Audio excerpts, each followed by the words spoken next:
네. 우리 선생님들께서는 뒤에서 이제 그 무릎 조심하십시오, 선생님들. 네. 반갑습니다. 예, 여러분 인사는 쌍방입니다. 제가 반갑습니다 하면 여러분들이 아무 이야기 하지 않으면 안 됩니다. 반갑습니다. 옆에 있는 분들에도 인사하세요. 반갑습니다. 네. 네. 인사만 잘해도 인생이 풀린다는 어른들의 말씀을 꼭 명심하십시오. 팬데믹 이후로 처음 맞이하는 전국 수련회죠? 그렇죠. 전국 수련회 처음 오신 분? 알겠습니다. 손 내려주십시오.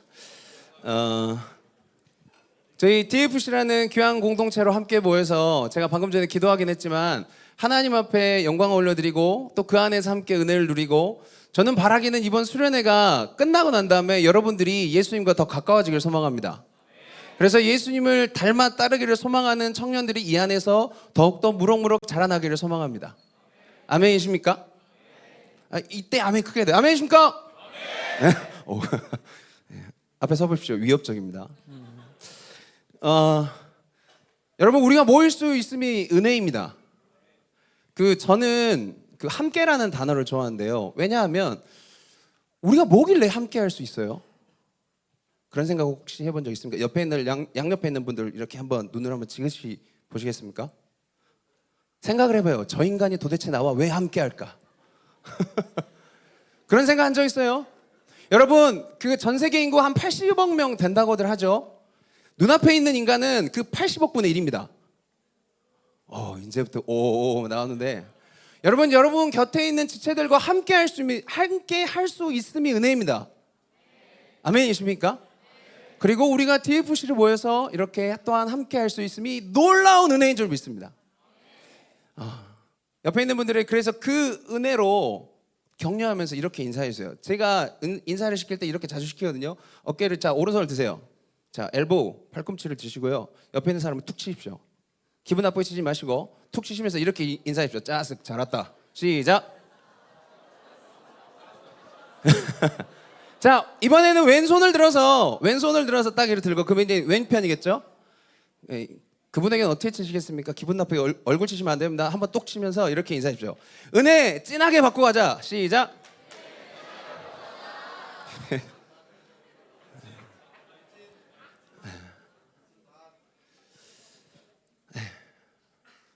저는 광주 지구를 섬기고 있는 김정화 선교사라고 합니다. 진심으로 저는 여러분들과 함께 할 수 있어서 참 기쁘고 감사합니다. 특별히 부족한 종을 이 설교의 자리에 참 두렵고 떨리는 자리, 늘 저희 지체들과 나눌 때에는 너무 두렵다, 너무 힘들다, 막 이렇게 가끔씩 나누는데요. 그만큼 귀하고 소중한 자리라는 게 제게도 인지되기 때문에 그런 것 같습니다. 어찌되었든 여러분들과 함께 하나님의 말씀을 나누고 함께 할 수 있어서 너무 감사합니다. 오직 부족한 종을 통해서 하나님의 말씀만 대언되기를 소망하고요, 하나님의 은혜가 가득한 귀한 시간 되기를 소망합니다. 여러분, 오늘 말씀은 마가복음 5장 25절에서 34절 말씀입니다. 같이 봉독하는 시간이 없었기 때문에 한번 성경을 펴보실까요? 아니면 핸드폰을 켜셔도 됩니다. 아직 핸드폰을 걷지 않았죠?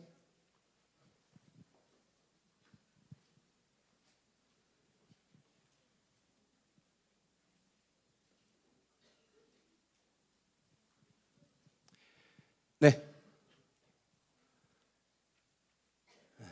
마가복음 5장 25절부터 34절까지 제가 한 절, 여러분들이 한 절 교독하겠습니다. 읽겠습니다. 12의 일을 혈루증으로 알아온 한 여자가 있어.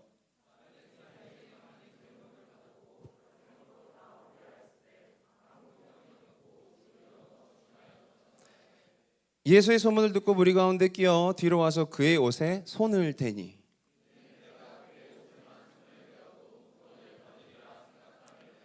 이에 그의 혈루 근원이 곧 마름에 병이 나은 줄을 보매 깨달으니라.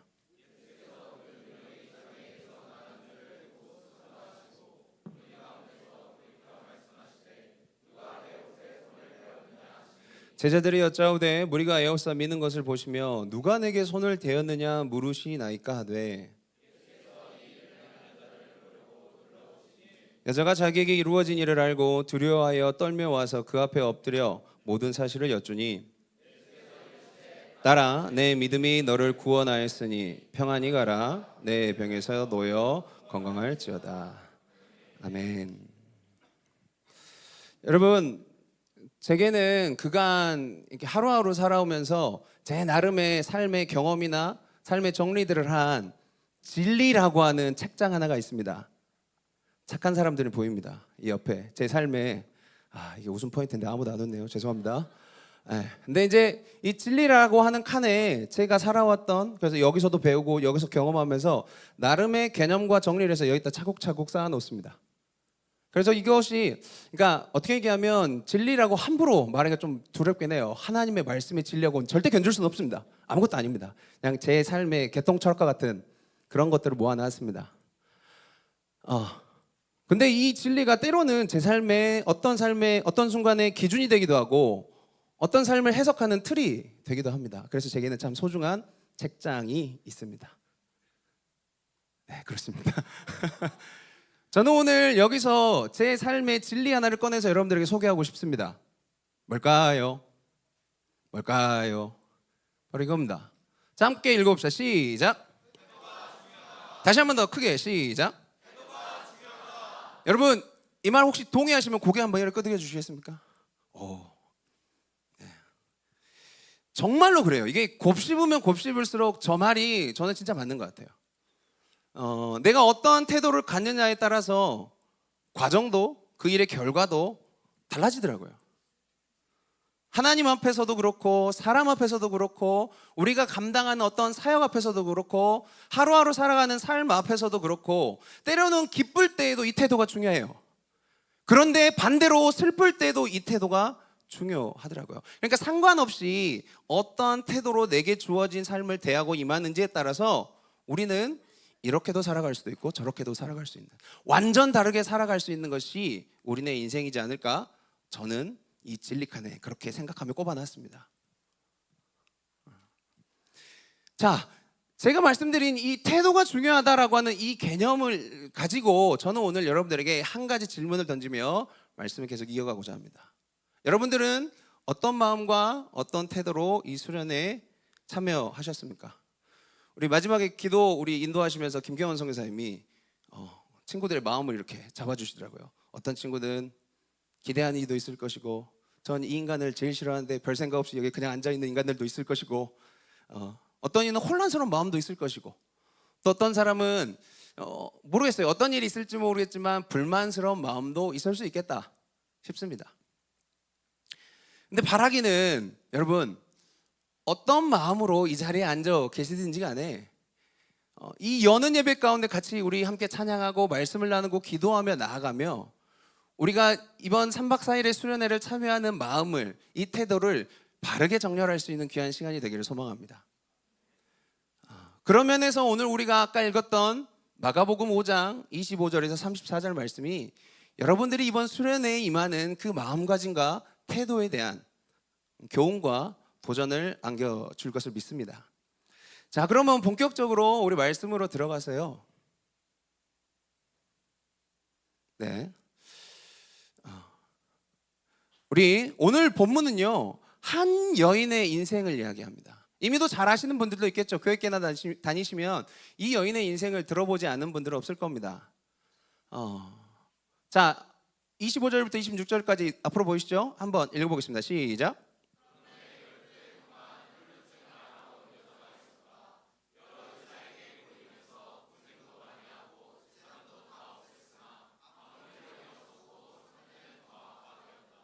아멘. 그러니까 정리해보자면 12년 혈루병, 그리고 의사로 인한 많은 괴로움, 재산 탕진, 그리고 증상 악화, 이게 이 여인을 설명하는 성경의 그 여인을 규정한 내용입니다. 한 여인을 설명할 때 이름도 없이 이렇게 한 여인을 규정한다면 여러분 참 슬픈 일 아닙니까? 혈루병은 그 정해진 기간과 상관없이, 기간에 어떤 상관없이 계속적으로 하혈을 하는 병입니다. 근데 자그마치 몇 년? 12년입니다. 그러니까 이 12년이라는 시간은 그냥 보시면 안 돼요. 12해가 지나왔나 보구나. 아니요. 여러분, 오래된 병에 장사 없다, 오래된 병에 효자 없다라는 말이 있습니다. 그만큼 병이 지속되면 지속될수록 인생은 피폐해지고 삶은 완전히 깨어져 무너져 버립니다. 12년입니다. 자그마치 12년. 피가 계속적으로 흐르며 인생이 계속 깨어져 무너져가는 시간이 12년이라고 생각해 보십시오. 이것은 그녀가 겪었던 삶의 고단함을 여실히 보여주고 있는 내용입니다. 또한 그리고 말도 안 되는 당시의 의술, 제가 이게 설교를 찾으면서 준비하면서 자료를 찾아보니까 그녀가 겪었던 그 당시에 혈류병을 고치기 위해서 그 겪었던 의술 두 가지를 소개해드리겠습니다. 첫 번째가 뭔지 아십니까? 와! 이겁니다. 놀래키는 거. 그러면 혈류가 딱 그친대요. 그리고 또 하나, 그 당나귀과에 속하는 노새라고 하는 짐승에게 열매를 먹입니다. 그래서 그 노새가 열매를 딱 먹고 변을 딱 싸요. 그러면은 아직 소화되지 않은 열매가 있어요. 그러면 그걸 들어서 누가 먹어야 돼? 여인이 먹어야 돼요. 고칠 수 있습니까? 지금은 현대사회니까 그럴 수 있겠지. 근데 그 당시에는 그게 의술이었던 것 같아요. 뭐랬어요? 제가 준비한 자료에는 그게 이렇게 수록되어 있더라고요. 그러니까 말도 안 되는 당시의 의술에 의해서 괴롭게 되었고 계속 의사를 찾고 진료를 구하며 돈을 계속 지불하다 보니까 많았던 재산이 있었던 것 같아요. 그런데 그 재산도 다 탕진이 돼버립니다. 자, 혈루병이라는 병은 율법에 규정되기를 자신만 부정할 뿐만이 아니라 그 병이 계속 지속될 때 터치를 하잖아요. 부정. 앞에 나오지 마십시오. 누군가 혹시 해볼까? 혹시 자매님 나와보실래요? 괜찮아요.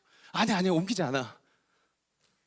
제가 그 병이라 하면 자 살짝 대봐요. 이러면 부정 들어가요. 감사합니다. 박수 한번 부탁드리겠습니다. 부정이에요. 그래서 정결의식을 행해야 돼요. 그러니까 나만 부정한 게 아니라 내 곁에 있는 모든 사람들을 부정하게 만들 수 있는 사람이 누구예요? 이 여인인 거예요. 그렇기 때문에 그녀의 인생은 자연스럽게 주류의 삶보다는 비주류의 삶으로 중심이 아닌 변방의 삶으로 밀려났습니다.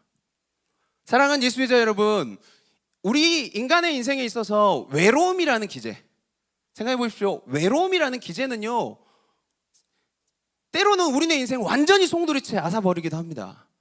특별히 요즘 우리 현대사회를 살아가는 우리 청년들이 그 외로움에 많이 노출되어 있는 것 같긴 해요. 어찌됐든 자, 그녀는 12년 동안 마르지 않는 피, 그러니까 몸에 완전한 피폐됨 뿐만이 아니라 그녀의 인생은 강제적으로 외롭게 된 상황을 마주하며 인생이 계속 무너져감을 경험하고 있는 거예요. 부정이 돼서 부정하기 때문에 부정으로 옮길 수 있기 때문에 격리돼요. 어떻게 해요? 혼자만 살아요. 시간이 지납니다. 기억해주는 사람이 몇몇 있겠죠? 시간이 더 지납니다. 기억해주는 사람이 그래도 조금은 있을 거예요. 3년 이상의 시간이 지납니다. 아무도 기억하지 않습니다. 기억에서 지워진 존재라고 생각해봐도 과언이 아닙니다. 외로움에 극에 달한 인생. 그래서 설교를 준비하며 저는 이 말씀을 참 자주 보거든요. 근데 다시 한번 마주할 때 이번에 그렇게 생각이 들어요. 살아있는 것이 대단하다. 그 누구도 모를 괴로움을 안고 그 자리에서 버티었던 그녀의 삶이 이 여자의 삶이었구나. 이 외로움. 그런데요, 그런 그녀에게 하나의 소식이 들립니다. 제가 읽어드리겠습니다. 앞에 화면을 보십시오. 이 여자가 예수의 소문을 듣고서 뒤에서 무리 가운데 끼어들어와서는 예수의 옷에 손을 대었다. 여러분, 그런 인생이 완전히 무너져버린 그녀의 인생 가운데 하나의 소식이 들립니다. 우리가 잘 알듯 예수님의 소문입니다. 손이 오그라든 사람을 고치시고 바람과 풍랑을 잠잠케 하시며 군대 귀신 들렸던 그 사람을 온전케 하셨던 분. 제 나름대로 각색해봤습니다. 야야야, 예수님 만나면 회복된다더라. 예수님 만나면 산다더라. 예수님 만나면 세상이 줄 수 없는 평안과 위로가 있다더라 라고 하는 소식이 그녀에게 들리게 된 겁니다. 그리고 그 소문, 그 복된 소식은 오늘 본문을 우리가 볼 때 그녀로 하여금 그 소문이 그냥 지나간 게 아니라 강하게 온전히 붙잡고 간절하게 믿는 그런 귀한 소식이 되었습니다. 자, 읽어드리겠습니다. 내가 그의 옷에 손을 대기만 하여도 나을 터인데 하고 생각했던 것이다. 내가 그의 손을 대기만 하여도 나을 터인데 하고 생각하고 있었던 것이다. 사랑하는 이스라엘 여러분, 예수님의 소문을 듣게 된 그녀는 이 말씀을 비추어 생각할 때 늘 생각하고 있었던 것 같습니다. 무엇을 생각하고 있었을까요? 도대체 그녀는 이 예수님의 소문을 듣고 무엇을 생각하고 있었을까? 이겁니다. 예수님을 만나면 나을 거야. 예수님의 옷자락을 잡으면 나도 낫게 될 것이다. 지옥 같은 내 삶에도 이제 희망이 드릴 것이다 라고 그녀는 소망하고 있었던 것입니다. 달리 말할까요? 여러분, 그녀의 인생은 완전히 소진됐습니다. 삐쩍 말라 아무것도 없는 존재입니다. 그런데 자신의 삶에서 그 지푸라기 남은 힘을 하나씩 끌어모아서 마지막 힘까지 짜내어서 예수님을 향한 믿음을 굳건하게 하고 있었던 겁니다. 그 소문을 듣고서 말이죠. 예수님을 향한 소망과 희망을 품고 있었어요. 저는 그녀의 삶을, 이 기대하고 소망하던 그녀의 삶을 이렇게 표현합니다. 그 누구보다도 간절했습니다. 그런데요, 사랑하는 여러분, 여기서 좀 냉정하게 이야기해보면 이 여인이 예수님의 소문을 듣고 다시금 이렇게 믿음을 가지고 회복을 위한 희망과 소망을 품는 것에 대해서 세상 누군가는 그녀에게 이렇게 얘기할지도 모르겠다는 생각이 듭니다. 리얼리티를 살려서 제가 얘기하는 게 아니라 그녀가 그렇게 들었을 것 같다라는 말이니 저를 미워하지 마시고 들어보십시오. 야, 정신 차려. 의사도 못 고친 병이다. 의사도. 자그마치 몇 년인 줄 알아? 12년이야 12년. 너 가진 것도 이제 없잖아. 그래, 잘 보라니까. 지금 네 상황, 그래, 좀 더 심하게 해야지. 네 꼬라지를 봐라. 객관적으로 좀 보라고. 지금 소망과 희망을 가질 때냐? 더 심해지고 악화되지 않는 것만으로도 감사함 살아. 살아있는 것만으로 감사하다니까. 쓸데없는 짓 하지 말고. 무슨 희망이고 소망이고 믿음이야. 얼어 죽을 예수. 그냥 살아. 여러분, 그래요. 진짜 그래요. 세상이 볼 때 그녀의 인생은 희망과 소망이 없는 인생이라고 말하기에 충분합니다. 그리고 세상은 그렇게 얘기해요. 본래부터 희망과 소망이 없으면 그 위에 희망과 소망을 쌓을 수 없는 존재라고 평가하죠. 주저하게 만들고 멈추게 하고 포기하게 만드는 괴로움과 외로움과 어려움이 그녀 곁에 늘 친구같이 존재하던 인생이었어요. 아마도 그녀의 인생에 가슴 깊은 곳에 그런 피해의식과 패배의식이 있었을 거예요. 그래, 난 할 수 없다. 난 안 된다. 그래, 뭐 그동안 된 게 있었냐? 12년 괴로움만 가득했지. 자그마치 12년이다. 그래, 저 친구의 말도 맞다. 그냥 멈추자 라고 말할 수도 있었지 않았을까요? 말씀을 대하며 그런 고민을 해봅니다. 사랑하는 제자 여러분, 그런데 그녀는 포기하지 않았습니다. 왜요? 여러분, 왜 포기하지 않았을까? 이제 그녀에게 예수님 외에는 다른 희망이 없기 때문입니다. 너무 정석적인 답이라고요? 그녀에게는 생명이 달린 문제입니다. 그 복음에 복된 그 예수님의 소식이 누군가에게는 호기심이었을지도 모르죠. 누군가에겐 가십거리, 누군가에겐 구경거리로 예수님의 소문이 들렸을지도 몰라요. 그런데 적어도 그녀에겐 예수님의 복된 소식이 전부였습니다. 마가복음 10장에 보면 이 여인과 비슷한 처지에 있는 이가 등장합니다. 그는 바로 우리가 잘 아는 바디메오입니다. 다윗의 자손 예수여, 나를 불쌍히 여겨주십시오 라고 하는 그 멘트가 유명한 그 사람, 맹인이요 거지였던 바디메오입니다. 빛이 없어요. 그래요, 눈이 안 보이잖아. 눈을 떠도 눈을 감아도 칠흑 같은 어둠이에요. 그런데 그에게 들린 예수님의 이 빛된 복음의 소식이 그를 어떻게 하냐면요, 절대로 그 자리에 가만히 있게 하지 않았습니다. 자신이 앉아있던 길가로 예수님이 오신다는 소식이 들렸고, 그리고 웅성웅성대며 예수님이 오신다 간파했습니다. 그리고 그는 외칩니다. 어떻게 외쳐요? 다윗의 자손 예수여, 불쌍히 여기소서. 이렇게 외쳤을까요? 제가 고민 많이 했거든요. 리얼리티를 살리겠습니다. 다윗의 자손 예수여, 나를 불쌍히 여기소서. 한 번이었을까요? 목이 나가서 내일 찬양이 들어야 돼서 여기까지만 하겠습니다. 그렇게 외치니까 그 곁에 있던 사람들이 꾸짖습니다. 말려요. 정신 차려. 정신 차려. 그러지 마. 정신 차려. 네가 지금 헷갈하겠구나. 예수님이 온다고 지금 막 그래 들뜰 수도 있어. 그만해. 라고 얘기하는 사람도 있었을 것이고 어떤 사람은 때렸을 겁니다. 그런 상상이 진짜 가요. 맹인이고 거지라니까요. 이 사람이 어떤 사람이냐면 그 당시에 사회적 소외계층이에요. 무시해도 돼요. 빵 차도 되는 거예요. 맞아요 여러분. 그는 맹인이었고 거지였습니다. 사회적으로 소외계층이고 당연히 입을 다물고 구걸하며 살아갔던, 그렇게 살아가야 하는 인생이었음에 분명한 자입니다. 하지만 그에게도 우리 살아 역사하시는 예수님의 생명의 복음이 그의 인생에 무엇을 불어넣냐면 소망을 갖게 했습니다. 그는요, 넘어가 주세요. 넘겨주십시오. 안 넘어갑니다. 넘어가야 되는데 안 될까요? 오, 됐습니다. 사랑하는 예수자 여러분, 절망의 끝자락에서 이 바디메오는 예수님의 소식을 듣습니다. 이 바디메오에게도요, 예수님은 유일한 희망이고 소망이었습니다. 그렇기 때문에 옆에서 말리고 때리고 욕을 해도 상관없습니다.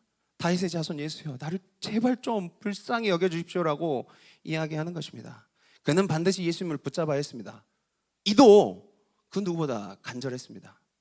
그래서 더욱 큰 소리로 외쳤고, 다윗의 자손 예수님, 나를 불쌍히 여겨주십시오라고 외친 겁니다.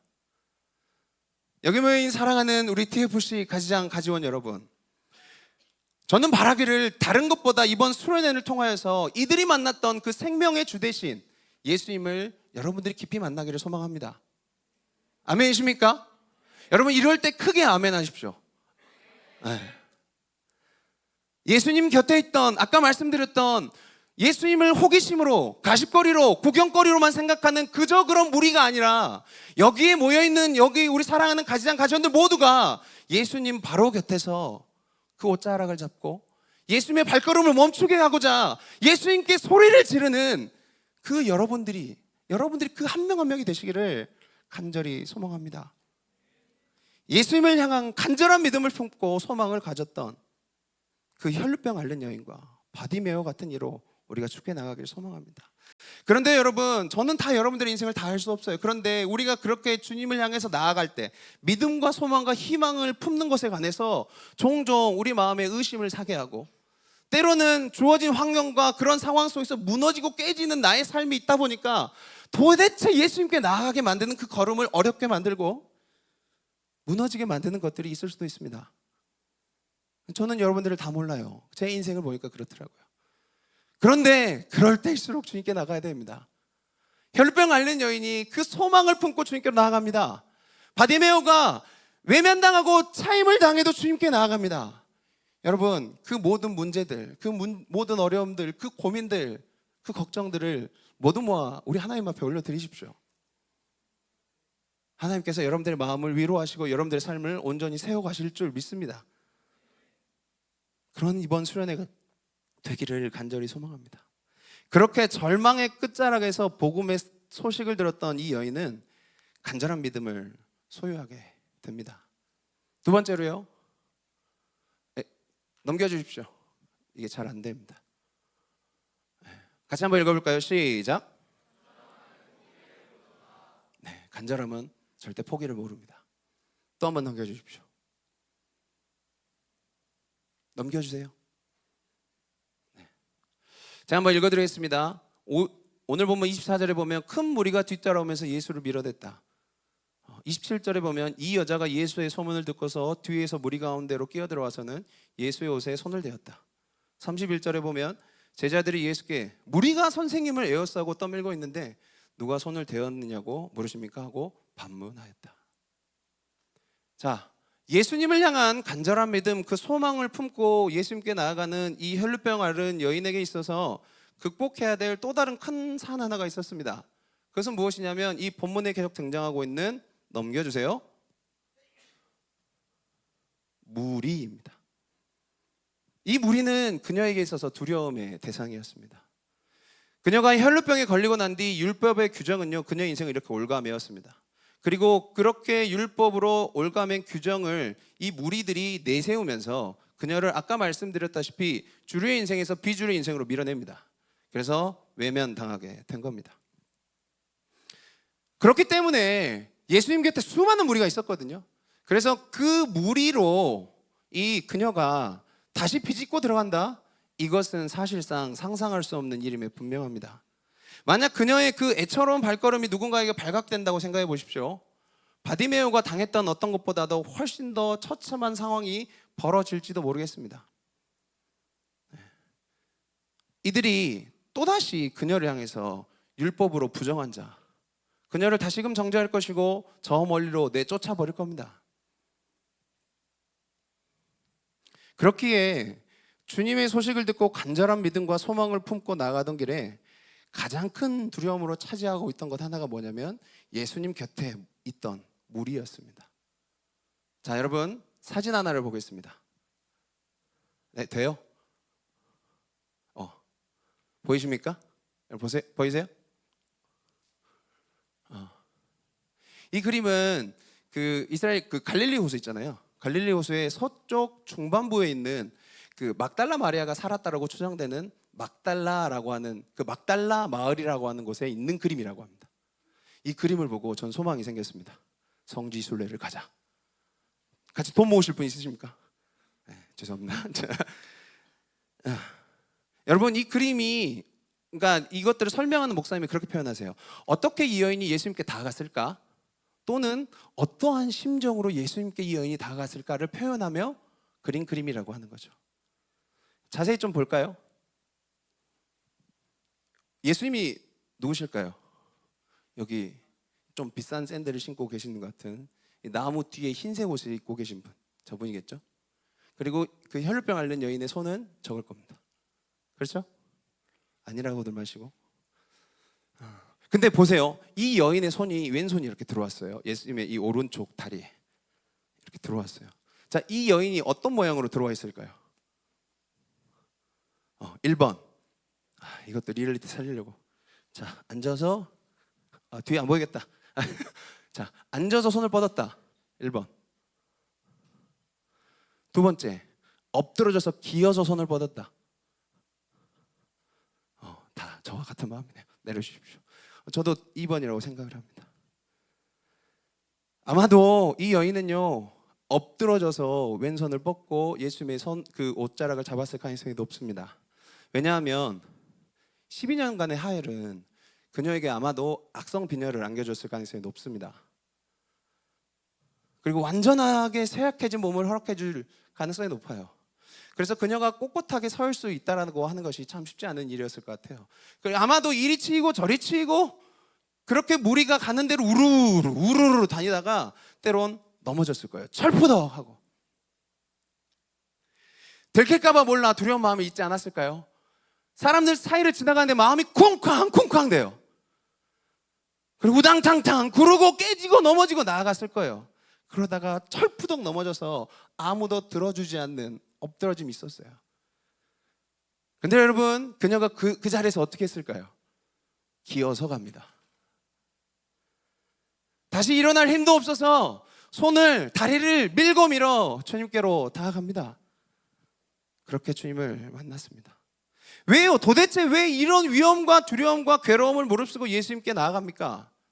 그것은 바로 28절에 나왔던 내가 그의 옷에 손을 대기만 하여도 나을 터인데 라고 하는 그녀의 믿음 때문이었습니다. 이 간절한 그녀의 믿음이 눈앞에 보이는 수많은 어려움을 극복하고 예수님께 나가게 한 것입니다. 사랑하는 예수자 여러분, 간절한 믿음은 절대 마음속에 있는 소망과 희망으로만 그치는 삶을 살게 하지 않습니다. 간절한 믿음은 그 마음속에 하나님께서 허락하신 소망과 희망을 삶으로 반드시 실천해내는 힘이 있습니다. 믿음의 실천, 삶의 실천을 이룹니다. 그리고요, 그 간절한 믿음은 포기를 모릅니다. 장애물이 있다면 반드시 극복하여 나갑니다. 왜냐하면 믿음으로, 이전에는 그렇지 않았어요. 그러나 지금은 그 믿음으로 생명을 소유했기 때문에 이 장애물보다 그 생명이 소중하다는 것을 합니다. 그래서 장애물을 극복합니다. 믿음 안에서 가치를 맛보아 알았기 때문입니다. 믿음 안에서 오직 예수님만이 내 모든 것이며 유일한 소망과 희망임을 알았기 때문입니다. 마가복음 2장에도 이 여인과 비슷한 상황에 처한, 곧 친구 네 사람이 자기 중풍병 걸린 친구를 고치기 위한 그 중풍병자 치유 사건이 등장하는데요, 이와 비슷한 모양입니다. 사람들이 너무 많아요. 무리가 너무 많았어요. 도대체가 그래서 예수님께 갈 수가 없습니다. 에이, 그냥 포기하자. 야, 우리 혼자만 가는 게 아니라 이 친구를 들고 가야 돼. 5명이서. 그만하자. 그랬을까요? 아니요. 그들은 절대 그럴 수가 없었어요. 왜냐하면 내 사랑하는 친구의 생명이 달린 문제였거든요. 이 친구의 중풍병의 회복됨에 대한 문제, 예수님을 만나면 회복될 거야 라고 하는 믿음이 그들에게 있었기 때문입니다. 그래서 친구들은 포기하지 않고 지붕으로 올라갑니다. 여러분, 지붕으로 올라간다는 것은 5명이 중풍병자를 들고 올라가는 거잖아요. 상상을 해보십시오. 잘못하면 떨어지면 어떻게 돼요? 다쳐요. 죽는단 말이죠. 왜 이런 수고와 이런 그 어려움들을 무릅쓰냐는 거예요. 예수님께서 보셨던, 바로 예수께서는 그들의 믿음을 보셨다라고 얘기합니다. 그들에게는 예수님을 향한 믿음이 있었기 때문입니다. 그렇게 그들은 거침없이 단대하게 간절한 믿음을 가지고 예수님께 나아갔습니다. 그들도 마치 혈루병 걸린 여인이 우당탕탕 넘어지고 쓰러지며 예수님께 나아갔던 것처럼 말이죠. 사랑하는 예수의 자 여러분, 이번 수련회를 임하는 우리의 마음가짐과 태도, 제가 서두에 태도에 대해서 얘기했잖아요. 우리 마음가짐과 태도가 이들의 마음과 같기를 소망합니다. 그런 고민을 합니다. 3박 4일, 아니 밝게까지 하면 5박 6일, 365일에 일주일밖에 안 되는 시간인데 성교사님 왜 이렇게 뭔가 이렇게 비장하고 뭔가 이렇게 그렇지? 아니요, 과하지 않습니다. 제가 지금 여러분들에게 말씀드리는 이 내용은 절대로 과한 게 아니에요. 왜냐하면 우리가 믿음을 가지고, 간절한 믿음을 가지고 나아가는 그 끝에 생명의 주님께서 계시기 때문입니다. 사랑하는 여러분, 이번 수련을 대하는 여러분들의 태도가 바로 무리를 뚫고 나아가는 이 여인의 간절한 믿음과 같기를 간절히 소망합니다. 말씀을 통하여, 가지 모임을 통하여, 기도를 통하여 그렇게 나아가고, 양옆에 있는 이들에게 그 간절한 믿음을 가지고 우리가 하나 되기를 소망하며 사랑하고 배려하고 용납하고 이해하고, 짧은 수련회를 할지라도 귀한 동역자들을 주님 안에서 만나는 그런 열심을 가지고 이번 수련회를 우리가 임하기를 소망합니다. 모든 순간마다 간절하기를 소망해요. 그때마다 주님께서 은혜로 역사하실 줄 믿습니다. 이렇게 이 여인은 간절한 믿음을 가지고 담대히 포기치 않고 주님께로 나아갑니다. 반주 부탁드리겠습니다. 오늘 본문 말미에 보면요, 그녀가 예수님의 옷수를 잡았고 예수님께서 그녀도 자신의 몸에 흐르던 피가 그친 것을 알았고 예수님도 당신의 능력이 나간 것을 바로 아셨습니다. 그리고 예수님께서 가시던 길을 멈추고 뒤로 돌아서서 그녀를 찾습니다. 그리고 그녀는 예수님께 발견되었고 예수님께서는 그녀를 딸로 부르십니다. 그리고 평안으로의 삶을 허락하시며 그간 그녀가 살아왔던, 어떻게 말할 수 없었던 절망의 삶에 거하던 그녀를 구원하시고 회복시키셨습니다. 할렐루야. 사랑하는 제자 여러분, 여러분들은 어떤 마음과 태도로 이 수련회에 참여하고 계십니까? 여러분들이 제게 이 질문을 동일하게 묻는다면, 정화성 교사님 어떤 마음과 태도로 이 수련회에 참여하세요? 여러분들이 묻는다면 저는 뭐라고 답할까요? 한번 물어봐 주십시오. 기계입니까? 감사합니다. 네, 여러분들이 아무도 안 할 것 같아서 도와주세요 라는 멘트가 있었는데 감사합니다. 저는 이 마음입니다. 간절합니다.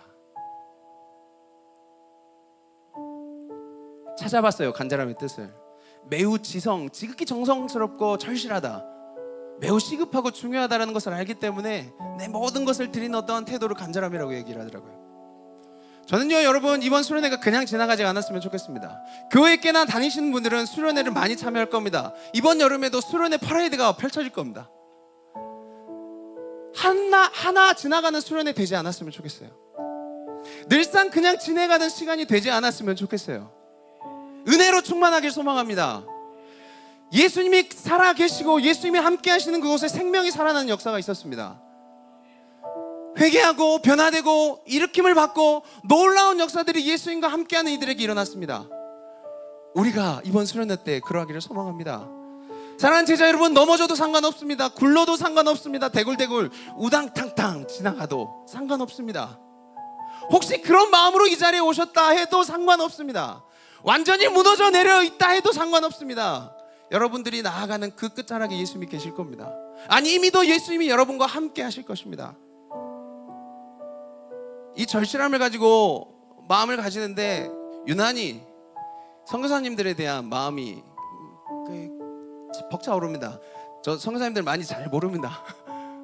친한 선교사님들 계시지만 약간 대면대면한 선교사님들 계시거든요. 근데 우리 안에 그런 말이 있습니다. 그러니까 수련회 그 섬기는 이들 중에 가장 은혜 못 받는 부류가 누구냐? 선배님들한테 들은 얘기인데요, 간사들이다. 근데 사역을 해보니까 정말 그런 것 같아요. 애써 열심히 소진시켜서 이 수련회를 준비하기 때문에 다 지쳐서 오시는 거예요. 근데 선교사님들이 그 한 분 한 분의 그 수고와 헌신이 그냥 머릿속에 떠오르면서 하나님, 선교사님들에게 은혜를 허락하여 주십시오라고 기도가 나오더라고요. 우리 가지랑 가지원들도, 여러분들도 제발 절박하게 간절하게 주님을 찾았으면 좋겠습니다. Ask, find, knock. 주님을 찾으십시오. 주님을 구하십시오. 주님께 두드리십시오. 주님께서 여러분과 함께 하실 것입니다. 여름 수련회를 준비하며 저 마음 깊은 곳에 넘겨주십시오. 안 넘어가네. 간절함이라는 단어가 제 안에 떠나질 않았습니다. 간절한 믿음, 오늘 설교의 제목이었습니다. 이번 수련회 가운데 여러분들이 그 간절한 믿음을 가지고 걸음을 내딛는 귀한 시간들이 되기를 소망합니다. 우리 이 시간 잠시 찬양을 짧게 하고 기도 짧게 하고 나가도록 하겠습니다. 주의 옷자락 만지며